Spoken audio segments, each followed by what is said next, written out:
बरसात में भीगा सपना। मुंबई शहर की हलचल भरी गलियों में एक छोटे से किराए के कमरे में रिया अपने माता पिता के साथ रहती थी। रिया लगभग 18 साल की थी और उसका एक बहुत बड़ा सपना था। वो देश की सर्वश्रेष्ठ फोटोग्राफर बनना चाहती थी। उसके पास एक पुराना टूटा फूटा कैमरा था जो उसे उसके दादाजी ने दिया था। रिया के माता पिता उसकी कला को समझते थे, लेकिन वो बहुत गरीब थे। उसके पिता एक सिक्योरिटी गार्ड थे और माँ घरों में सिलाई का काम करती थीं। उनके लिए रिया को महंगे कॉलेज में दाखिला दिलाना या नया कैमरा दिलाना नामुमकिन था। रिया का सबसे बड़ा प्रतिद्वंद्वी और कभी-कभी दोस्त अर्नव था। अर्नव शहर के सबसे अमीर परिवार से था और उसके पास दुनिया का सबसे महंगा कैमरा गियर था।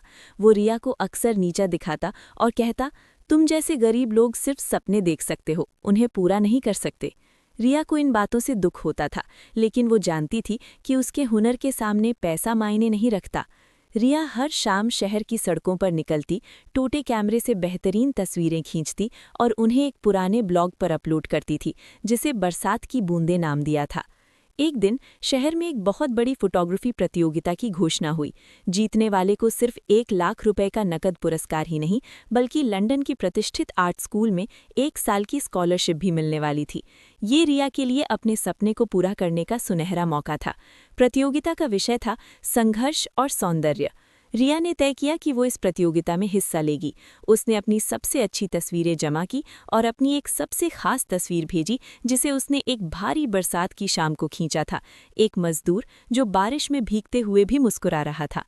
रिया को सबसे बड़ा डर बारिश से लगता था। वो मॉनसून के मौसम से नफरत करती थी, क्योंकि उस समय उसकी छत टपकती थी और उसके कैमरे के खराब होने का खतरा रहता था। लेकिन उसी बारिश में उसे उसका सबसे प्रेरणादायक विषय मिला था। परिणाम का दिन आ गया। शहर के सबसे बड़े ऑडिटोरियम में घोषणा की जानी थी। रिया और अर्नव दोनों वहां मौजूद थे।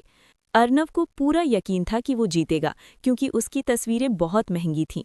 जजों ने एक-एक करके विजेताओं के नामों की घोषणा की। अर्नव का नाम टॉप 3 में भी नहीं था। अर्नव आश्चर्यचकित था। वो गुस्से से रिया की तरफ देख रहा था, जिसने शांत होकर परिणाम का इंतजार किया। फिर हेड जज ने माइक पकड़ा और कहा, और इस साल के ग्रैंड प्राइज का विजेता वो है जिसने सौंदर्य को सबसे बड़ी मुश्किल में भी ढूंढ निकाला। विजेता है रिया। रिया को विश्वास ही नहीं हुआ। उसने कांपते हाथों से पुरस्कार लिया। हेड जज ने उसकी तारीफ करते हुए कहा, रिया, तुम्हारी तस्वीर में सिर्फ संघर्ष नहीं, बल्कि उस संघर्ष के बीच छिपी हुई उम्मीद है।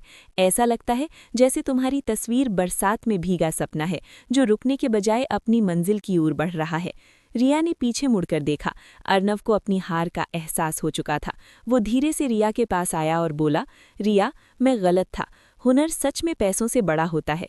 तुम्हारी उस टूटे कैमरे की तस्वीर मेरे महंगे कैमरे की तस्वीरों से कहीं ज्यादा ताकतवर है। रिया ने मुस्कुराते हुए अर्नव को धन्यवाद दिया। उसने अपनी जीत को अपने माता पिता और उस टूटे हुए कैमरे को समर्पित किया, जिसने उसे कभी भी हार न मानने का सबक सिखाया था। रिया को अब बारिश से डर नहीं लगता था।